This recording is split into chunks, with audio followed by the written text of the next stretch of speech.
Bienvenue à tous. Merci de nous rejoindre, mesdames et messieurs, pour la parole à notre invité ce soir. Un peu comme tous les vendredis, nous retrouvons Irénée Agossa et avec lui, nous allons parler des élections et de la responsabilité des partis. Bonsoir à vous, Irénée Agossa. Bonsoir. Merci d'être avec nous ce soir. Alors, je plante le décor en disant qu'à l'approche des échéances de 2026, une question brûlante se pose dans le paysage politique béninois. Assisterons-nous au triomphe des partis politiques consolidés par la réforme du système partisan en cours depuis 2018? Pour répondre à ces interrogations, nous allons ensemble explorer avec vous trois angles essentiels. Dans un premier temps, Irénée Agossa, nous identifierons les défis majeurs qui se dressent devant les partis politiques à l'horizon de 2026 et évalueront aussi leur niveau de préparation à les surmonter. Ensuite, nous aborderons la question cruciale de la responsabilité des partis face à ces défis. Enfin, nous nous interrogerons sur la trajectoire de la réforme du système partisan entamée en 2018 et les perspectives sur son aboutissement. Allez, première question. On sait tous que 2026 est un tournant important pour les partis politiques dans cette réforme partisane. Au vu de cet élément, Irénée Agossa, et selon vous, quel est le défi majeur que les partis politiques doivent impérativement relever à cette échéance? Merci, mais avec votre autorisation, permettez-moi de présenter les condoléances à la famille du professeur Elegbe. J'ai été son étudiant, donc je peux vous dire que je l'ai connu à l'université, ensuite je l'ai connu dans le monde politique. Et il ne serait pas honnête de ma part de ne pas lui rendre cet hommage. Le professeur Elegbe est un homme humble en politique, l'un des hommes humbles que j'ai rencontrés, et le plus conciliant d'ailleurs. Et je peux aujourd'hui dévoiler un secret entre nous. Il est le seul dans le groupe dans lequel j'étais à me comprendre en 2021. Le seul à me comprendre en 2021 et qui était dans la logique, bien sûr, de l'aboutissement d'un processus démocratique entamé dans notre pays. Je peux déjà présenter les condoléances à la famille éplorée et à toute sa famille politique et enfin à toute la famille politique béninoise. Je reviens à votre question pour dire que les élections de 2026 revêtent en réalité un caractère décisif pour les partis politiques. Les partis politiques, pour la première fois, seront plus en face de leurs responsabilités constitutionnelles. La loi a tout fait de façon légale à ce que ces partis, aujourd'hui, soient des partis sécurisés. Des partis qui, légalement, ont réglé le problème du financement. Des partis qui, légalement, sont dans leur rôle dans le pays. Aujourd'hui, il va falloir que ces partis aillent à la recherche de la légitimité populaire au sein des populations. Et ce qui va se faire, c'est en 2026, où nous aurons l'élection générale et ensuite l'élection présidentielle. C'est capital pour les partis politiques. Et pour une première fois, tout a été mis en place pour que les candidats issus des partis politiques soient les seuls capables de se présenter à l'élection présidentielle. Pour qu'il y ait une cohérence depuis la base en ce qui concerne le choix des responsables politiques au niveau des structures de décision nationales, de la base jusqu'au sommet. Donc, effectivement, dans ce cadre où c'est une situation décisive pour ces partis, les partis ont des défis à relever. Il y a le défi de la représentativité réelle. C'est-à-dire que il faut désormais que ces partis soient plus représentatifs au sein des populations.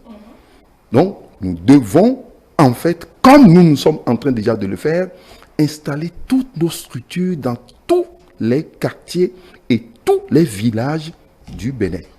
Donc, et là, c'est important, c'est capital. C'est au sein des populations, c'est-à-dire nous retirons ceux qui sont nos adhérents et ceux-là sont structurés de la base au sommet.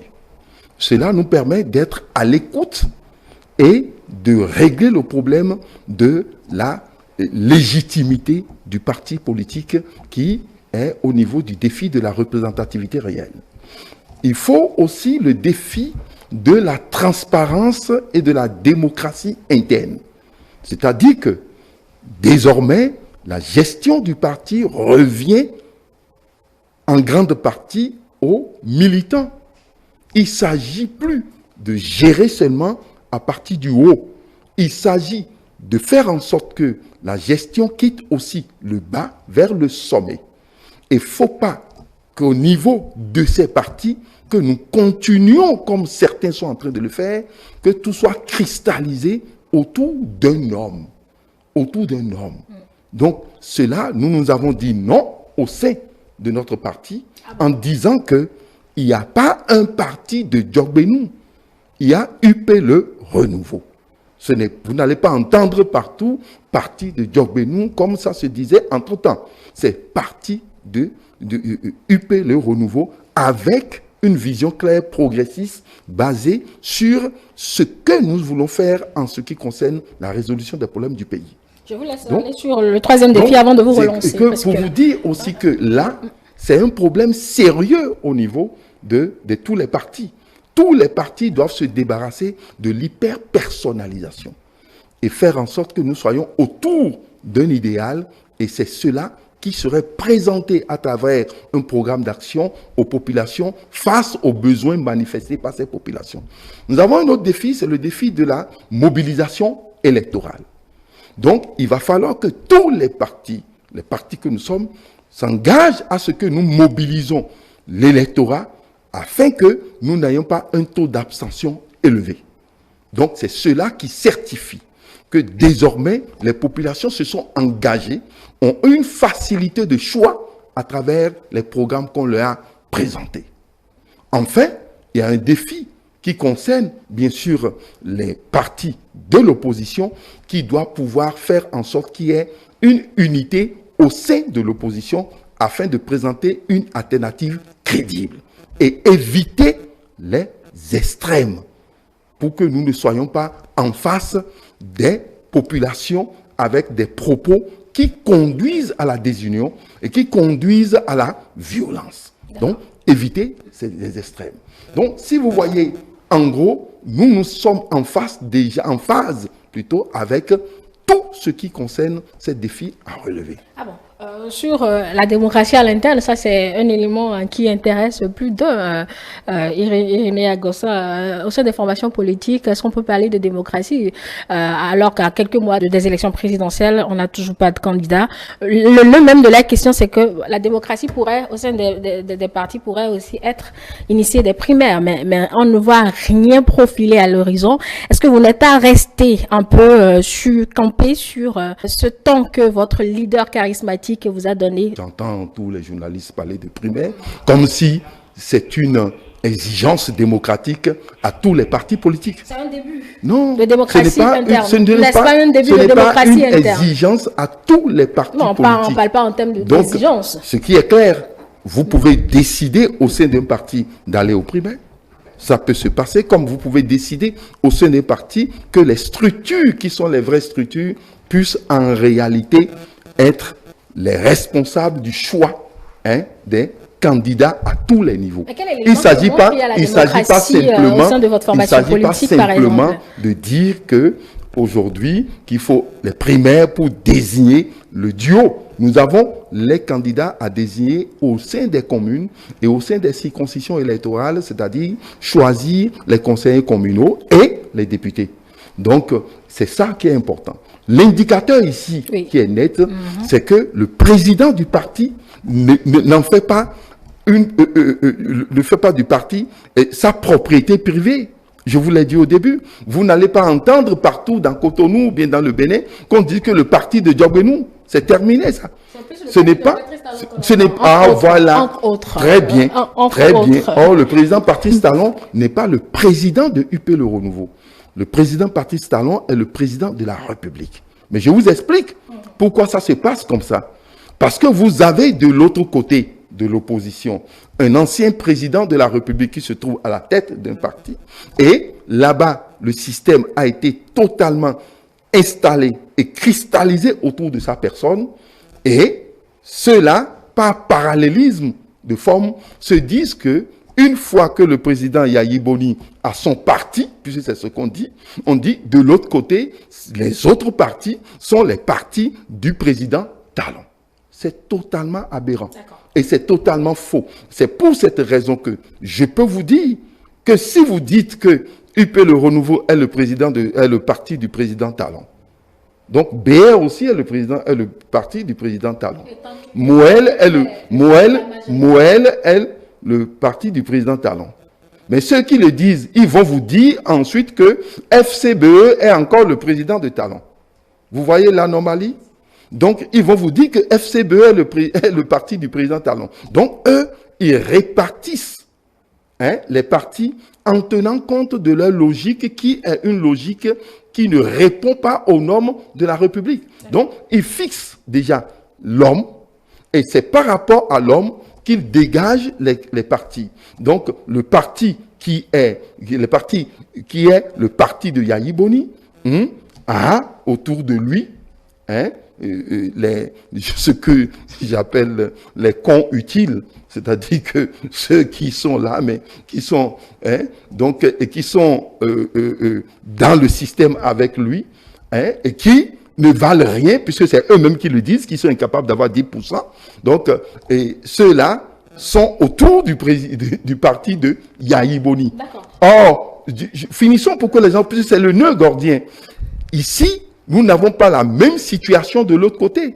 Nous n'avons pas cette situation. C'est eux qui pensent que ici, que les autres partis sont les partis du président Talon. Et le président Talon a été clair, lui n'a pas pris la tête d'un parti politique. Il a conduit la réforme et il dit que cette réforme doit permettre aux partis de s'exprimer. Donc, nous n'aurons pas, comme les autres le veulent, l'affrontement des partis de Talon face au parti de Yayi Boni, ou bien un parti de Humbedi face à un autre parti de Yayi Boni, etc. Cette époque est révolue. C'est fini et nous sommes désormais en phase avec la réforme et que nous aurons un affrontement dans le pays, la vision de UP Le Renouveau, la vision du BR, la vision de les démocrates, ainsi de suite, pour que nous puissions répondre désormais aux aspirations du peuple. Les téléspectateurs noteront qu'à partir du moment où on ne peut pas parler de parti de Joseph Diog-Benon, qu'il y a déjà une démocratie quand on prend l'exemple de l'Union progressiste Le Renouveau. J'espère que je suis bien votre logique, Irénée Agossa. Alors voilà l'autre question. À partir de quel moment alors vos militants auront leur mot à dire dans la désignation de vos représentants autant aux législatives qu'aux élections présidentielles? D'autant plus que si vous suivez l'évolution du parti, nous avons fini d'installer toutes les structures du parti, de la base au sommet. Et nous avons lancé tout récemment le débat au niveau des cellules de base, des quartiers et des villages dans le pays. Et ça, nous sommes désormais à l'écoute des besoins des populations. Et l'information va remonter de la base vers le sommet. Et du coup, les plus représentatifs du parti et qui peuvent permettre désormais au parti de mettre en œuvre son programme d'action en phase avec les besoins des populations, ceux-là seront désignés par niveau. Donc, dès que nous allons pouvoir entrer dans la désignation, la phase de désignation, dans très peu de temps, des conseillers communaux, on aura besoin des sous-sections qui vont travailler à repérer les militants les plus dévoués, les plus fidèles, les plus loyaux et les plus capables de défendre la vision du pays, doit les désigner à ce niveau. Ainsi de suite jusqu'au sommet. Donc, c'est ainsi que... est déjà prêt à relever ces défis que vous évoquez. C'est pour vous dire que nous sommes totalement prêts et que le mécanisme est déjà en place. Vous ne pouvez pas désigner aujourd'hui des représentants dignes de vous sans être à l'écoute des populations. La première des choses, c'est être à l'écoute des populations. Ce n'est pas les primaires, comme vous le dites. Ce qui est essentiel ici, c'est écouter les populations. Même vous qui êtes là, vous devez être certainement d'une zone. Si même vous n'êtes pas là, ceux qui sont là doivent être écoutés. Écoutez, c'est pas proche des élections non plus. Ça ne peut pas être les défis des des élections de 2026. Je vous ai dit, il y a le défi de la mobilisation électorale. Cela viendra. Mais aujourd'hui, nous sommes à l'écoute des besoins des populations et ce qui fera que d'ici à là, vous allez voir la désignation de nos candidats par rapport aux normes statutaires de notre parti. Et non par rapport à la volonté des journalistes.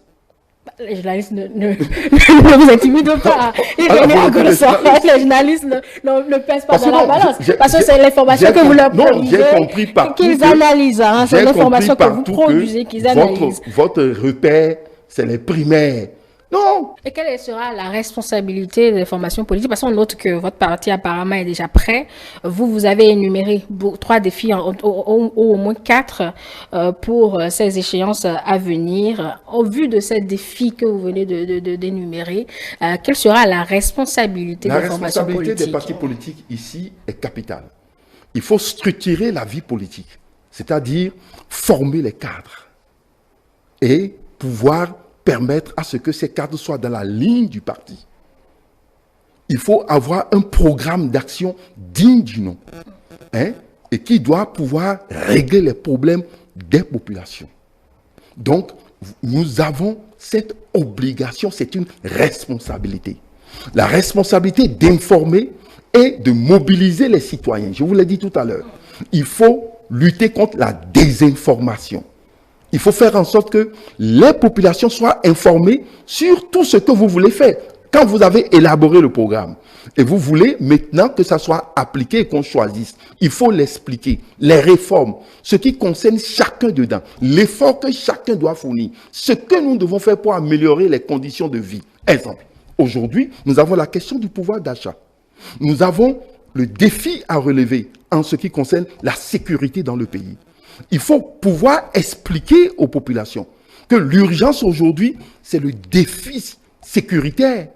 Nous ne pouvons pas laisser le fait qu'on tue nos militaires et qu'on brime nos populations et que nous soyons dans une autre urgence parce que quand la République va disparaître, plus personne ne doit exister. Mais cela ne veut pas dire que les autres problèmes sont oubliés. Le problème de l'énergie, le problème de la création de l'emploi, etc., etc. Donc, il faut l'expliquer et dégager les priorités pour que les populations puissent comprendre et être en phase avec nous. Nous avons besoin, effectivement, d'être dans la contrainte de soutenir et d'encourager les contre-pouvoirs. Et ça, c'est le respect de la légalité.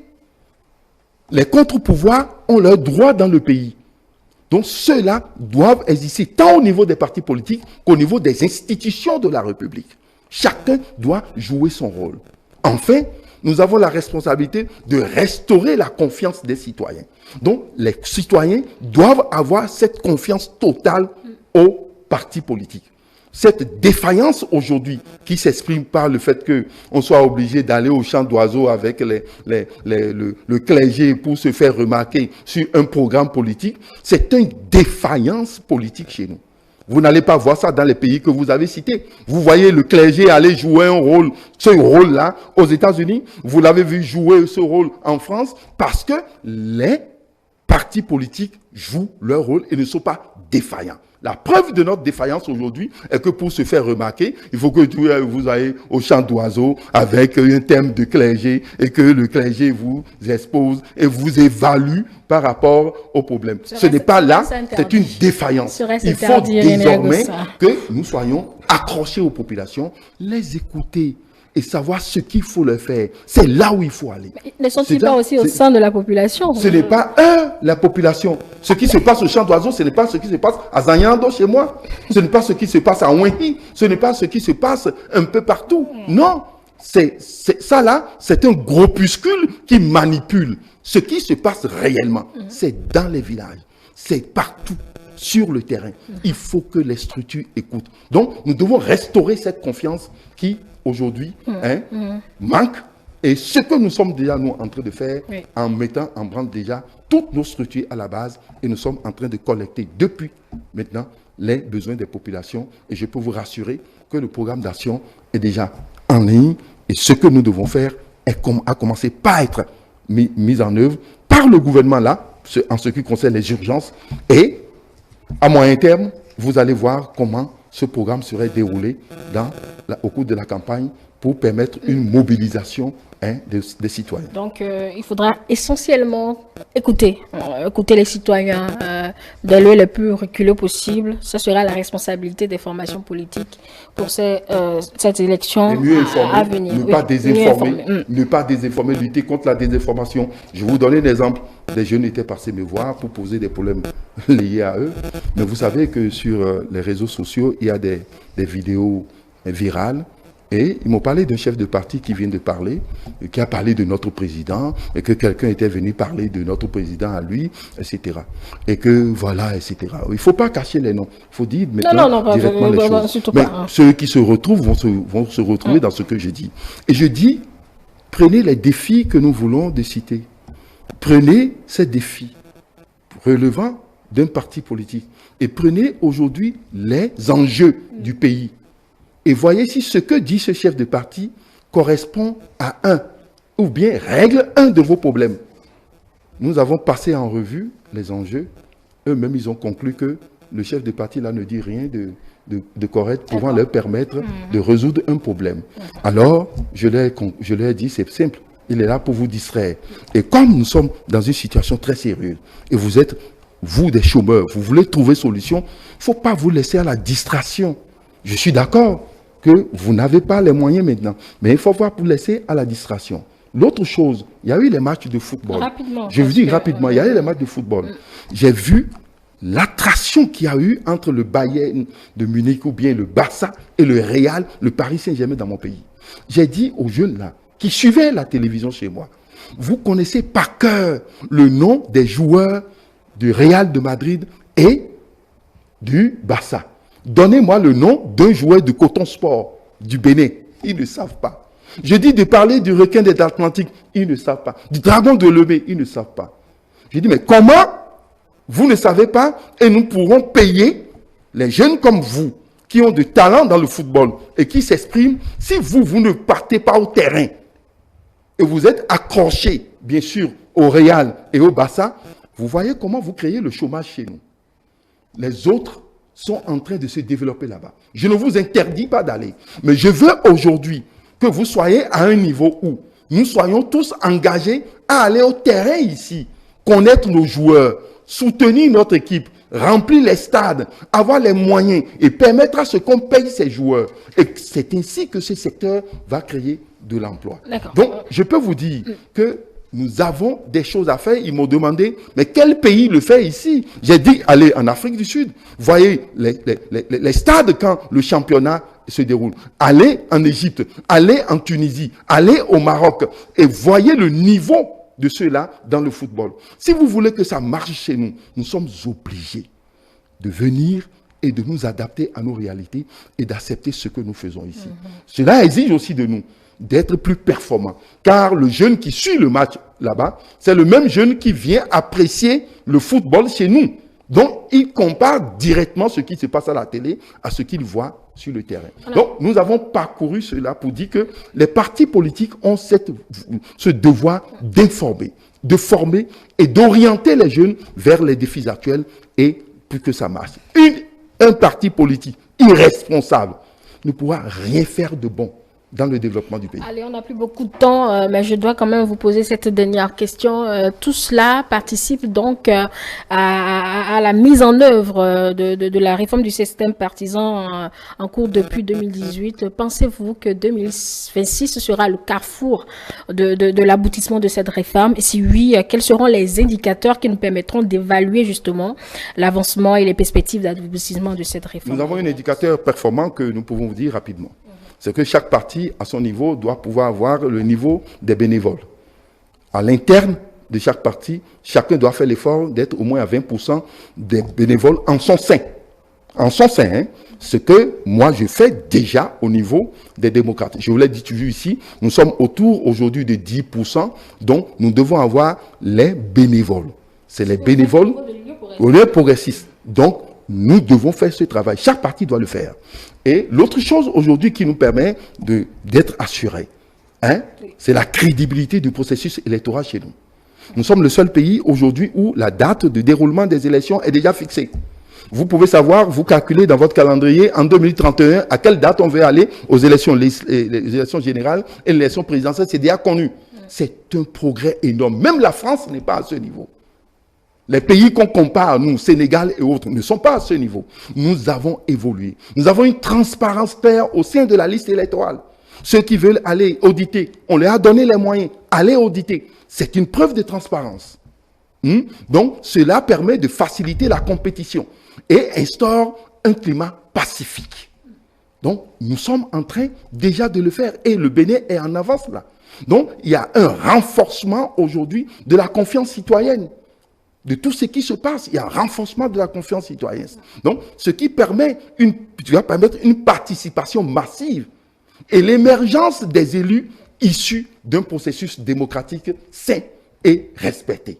Donc, voilà là où nous sommes. Et en face de tout ça, pourquoi vous ne pouvez pas affirmer comme moi que désormais, ça serait un triomphe pour les partis politiques? Ça serait un triomphe. Ceux qui sont en train de discréditer le processus sont simplement dans un schéma de campagne, dans une politique de campagne qui va se retourner contre eux. Parce qu'ils se disent, en discréditant le processus, on finira par nous élire. C'est faux. Les populations ne sont pas là pour écouter des laïus aujourd'hui. Nous avons déjà éduqué nos populations pour qu'elles soient plus exigeantes vis-à-vis de leurs besoins. Donc, c'est pourquoi il faut aller les écouter. Il faut faire en sorte que la désinformation ne prenne pas le pas. Il faut faire en sorte que nous soyons dans un système de légalité où tout le monde s'engage désormais dans cette responsabilité morale à faire en sorte que nous acceptons le jeu démocratique et que nous acceptons à jouer ce jeu au cours des élections. Je veux dire d'abord avant les élections, au cours des élections et après les élections en respectant la décision de nos institutions légalement installées. Merci à vous René Agossa pour ce développement et cette pédagogie sur la question. Vous avez énuméré plusieurs défis, entre autres la légitimité des partis à travers leur représentativité au sein de la population, la démocratie interne, la responsabilité des partis politiques cette fois-ci sera être à l'écoute des populations et surtout éviter la désinformation. Merci à vous pour votre disponibilité tous les vendredis sur des questions et des sujets d'actualité. Mesdames et messieurs, ainsi prend fin l'invité de ce jour que nous vous remercions d'avoir suivi. Nous vous donnons rendez-vous à présent sur nos plateformes numériques pour retrouver à la demande ces émissions et toutes nos productions. Notre site internet, le www.etelebénin.com, notre chaîne YouTube ETélé Bénin, et téléchargez l'application ETélé Bénin pour nous suivre un peu plus facilement. ETélé avec vous, pour vous. Très belle soirée.